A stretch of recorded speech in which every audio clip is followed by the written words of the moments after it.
Imagine this scenario: years after your marriage begins to fall apart, you still convince yourself that your relationship wasn't any different from the others that came before it. Despite clear signs, you insist nothing was special about the way you were treated, even after your partner himself publicly stated otherwise. Let's rewind. When Robyn entered the picture, she assured Mary, "I can't do this family without you." She said it often, claimed her presence hinged on Mary's, and emphasized that she didn't want a one-on-one relationship. She claimed she was committed to the idea of a plural family. But the outcome tells another story. Christine left in 2021. Janelle followed in 2022. Mary, who held on the longest, departed in early 2023. That left Robyn as the only one still in the picture. If she had truly wanted a collective family, wouldn't she have exited when the family began falling apart? Janelle has stated that things changed significantly after Robyn joined. She noticed a shift in Kody's behavior, suggesting he began defending Robyn even when her actions raised concerns. Janelle, and others, started to question whether Robyn was ever truly committed to the original family structure. The evidence suggests she wanted more than just inclusion, she wanted to be central. In many plural families, a new wife is seen as a fresh start. But this shift often leaves the others feeling pushed aside. Over time, their central role diminishes, and they're treated more like background figures. That reality is painful, and it appears to have played out here.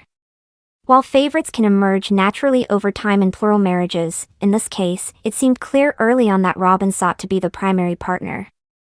Legal marriage, more time, more say, she wasn't aiming for shared space, she was aiming to lead. Janelle even described a pattern: Robyn would experience minor tension with one of the wives, and rather than working it out directly, she would speak to Kody. He would then react, sometimes harshly, creating deeper divides. This cycle wasn't about typical household disagreements, it was a behavioral pattern. Christine once told Robyn something benign about a personality test. Robyn held on to it, interpreted it negatively, and let it fester. Despite years of saying she didn't involve Kody in her relationships with the other wives, that didn't appear to be true. Multiple wives eventually confirmed what longtime viewers had already suspected: Robyn's conversations with Kody influenced how he treated the others. This brings us to Janelle's recent on-camera moment, where she confronted Kody. "How would you even know what happened between me and Robyn unless Robyn told you?" That statement laid bare the situation. Rather than acknowledging what was happening, Kody deflected, because facing it would mean admitting Robyn wasn't just another spouse, she was central to the breakdown. Robyn often avoided owning her role. She suggested people just leave her name out of the situation, but it wasn't about random gossip, it was about repeated patterns, with real consequences. When the host Suki asked questions in interviews, Robyn often gave vague answers, never quite addressing the issue. When she was asked what she told Kody that caused such a reaction from Janelle, she didn't offer any clarity. Time and again, this avoidance led to more frustration. Another example: Gwendolyn's engagement party. Robyn and Kody arrived, unexpectedly, and with cameras. The event, which was supposed to be private and special, became something else, more focused on Kody's story arc than on Gwendolyn and Beatrice. Gwendolyn was asked to sign an NDA on the spot, caught off guard. She later expressed regret and discomfort, saying it changed how she felt about filming entirely. Christine was visibly hurt, not because Kody and Robyn showed up, but because of how they showed up. It turned a day meant to celebrate love into another episode in a long-standing family drama. Christine even said it outright: it became about confrontation, not celebration. Robyn denied causing issues, but her actions, showing up with cameras, reacting sensitively to small slights, avoiding responsibility, paint a different picture. And throughout it all, Kody's reactions to her words often escalated tensions with the other wives. At the heart of it was a kind of quiet influence, where Robyn didn't have to argue directly. Instead, Kody would act on her behalf, amplifying problems. And when others called this out, Robyn could claim she was uninvolved. It's not about assigning blame unfairly, it's about recognizing a pattern of behavior that contributed to the breakdown of multiple relationships. Even in moments where her children wanted boundaries, those two seemed to be overridden for the sake of optics. That's what happened to Gwendolyn. She didn't want filming at her engagement, yet the show was present. What was supposed to be about her love story turned into another segment about Kody's journey. Gwendolyn's perspective, her feelings, were sidelined. Ultimately, these stories aren't just drama, they're windows into how emotional dynamics, favoritism, and lack of accountability can unravel a family over time. Robyn may have genuinely believed she was acting with good intentions. But good intentions don't negate impact. And the impact here was profound. As the family continued to unravel, one thing became clear: this wasn't just about relationships failing, it was about influence, perception, and selective accountability. Robyn often presented herself as misunderstood, claiming she just wanted peace. But peace, in any family, requires honest confrontation, shared responsibility, and mutual respect. In this case, it seemed peace meant silence, especially from the other wives. Mary, once a strong presence, began to fade into the background. Over time, even she began to realize that loyalty was no longer being reciprocated. She had stayed, supported, and defended the structure, but what had she received in return? The timeline speaks for itself. The departures didn't happen all at once.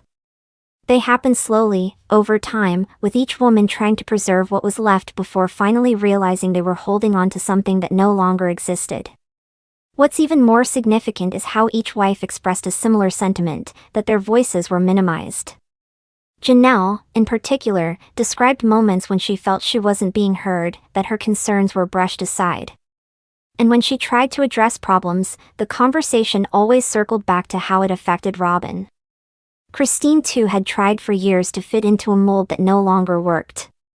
Her energy, her hope, her willingness to contribute to the plural family dynamic, all of that gradually eroded as she watched the structure shift away from balance and into favoritism. One by one, these women weren't just walking away from a man, they were walking away from a system that no longer honored them equally. And let's revisit that idea of control. In polygamous families, unity depends on trust and even distribution of emotional labor. But when one person becomes the center, everything else begins to tilt. Decisions are no longer made as a group. Conflicts are no longer mediated evenly. One voice begins to matter more than the rest.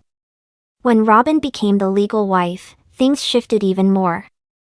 Legal authority isn't just paperwork, it can affect everything from financial decisions to family planning to where the family lives. In a family meant to be shared, that shift had consequences. You could see it in how Kody changed too. His demeanor, once more diplomatic, became combative. He seemed to respond to disagreements with anger instead of conversation. That's not just personality, that's influence. The tension wasn't just between Kody and the wives. It seeped into the relationships with the children. Gwendolyn's experience is just one example. There were others. Garrison, for instance, spoke out about the unequal treatment between households, about how some children saw their dad often, while others barely did. And when those children voiced their hurt, it was often reframed as rebellion or disrespect, rather than being acknowledged as valid emotion. That's what ultimately drove a wedge, not just the behavior itself, but the denial of its effects. The saddest part? These weren't sudden problems. These were long-building fractures. What viewers saw on camera was only a glimpse of a larger dynamic, one in which roles were rewritten, feelings dismissed, and certain perspectives centered over others. Back to Robyn. Her most consistent approach in difficult conversations has been to avoid directly addressing the claims made by her fellow wives. Instead, she offers broad statements about being misunderstood or targeted. But statements without engagement aren't accountability. And when the same issues are brought up by multiple people across years, it's no longer just opinion, it's a pattern. This story isn't just about one woman or one man. It's about the system that allowed this imbalance to flourish.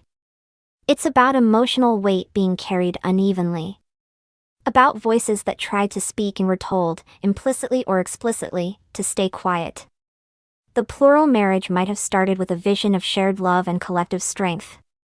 But by the end, it became a story of favoritism, erosion of trust, and eventual isolation.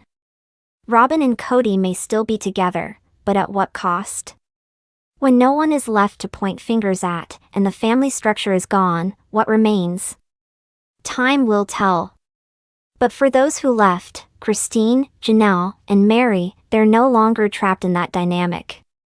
And that is its own kind of healing. By the time each woman walked away, the signs had long been there. Christine was the first to step away, and her decision marked the true beginning of the unraveling. Her departure wasn't sudden. It was years in the making. She had quietly endured neglect, minimized affection, and unmet needs. She had once said she didn't feel like an equal partner anymore. But the moment that crystallized everything was when she realized her opinion, her presence, no longer held weight. There's a moment when someone stops asking for change and instead starts planning an exit. For Christine, that moment came after countless ignored conversations and one too many silent dinners. When she saw her children being treated differently, her decision was no longer about marriage, it was about protecting what she could of herself and her kids. Her departure wasn't dramatic. It was clear. It was final. And she did it with dignity. Janelle followed the next year. Her departure was different, more slow burn than firestorm. For years, she had been the logical one, the practical one, always trying to find common ground. She wasn't seeking constant attention. She just wanted to be heard, to be respected, to be treated fairly. But like Christine, she watched her position shift. The fairness she once believed existed began to dissolve. Her children, too, noticed the imbalance. And when she tried to bring those concerns up, she was met with hostility, not understanding. Janelle's exit came after a particularly harsh argument. It wasn't about winning or losing, it was about realizing that continuing would mean sacrificing her peace. She chose herself. Mary held on the longest. Her loyalty was deep, but so was her pain. Her story was layered, the emotional distance, the public humiliation, and years of trying to repair something that the other party had already let go of. Even after being told point-blank by Kody that he no longer considered them in a relationship, Mary stayed, perhaps out of hope, perhaps out of commitment. But eventually, even that hope faded. Not because she stopped loving, but because she stopped being seen. Mary's departure was quiet. But it was powerful. It represented years of resilience, followed by a final act of release. Now let's look at the bigger picture. Each of these women didn't just leave a marriage, they left a system that had ceased to value them equally. What they endured wasn't just conflict, it was repeated dismissal. Their pain wasn't just emotional, it was generational. It affected their children, their relationships with each other, and their view of themselves. When each wife departed, she gained clarity. You could see it in Christine's joy, in Janelle's growing independence, and in Mary's newfound self-focus. None of them looked back with bitterness, they looked forward with purpose. Meanwhile, the structure they had all contributed to, this idea of family unity, stood on just two people, Kody and Robyn. And without the balancing voices of the other wives, what was once a plural marriage became something else entirely. And here's the core truth. Robyn and Kody were not just the last ones standing, they were the only ones clinging to a version of events no one else agreed with. The idea that nothing was unequal. That no one was favored. That everyone had the same opportunities to connect, to build, to belong. But when every other voice disagrees, when 3 women, countless children, and even extended family members say otherwise, that's not an isolated misunderstanding. That's a consensus. In the end, the story isn't about who stayed or who left, it's about what staying and leaving represent. Staying in a broken system can feel easier, but leaving it takes strength. Christine chose healing. Janelle chose independence. Mary chose release. And in doing so, they redefined what family means, on their own terms.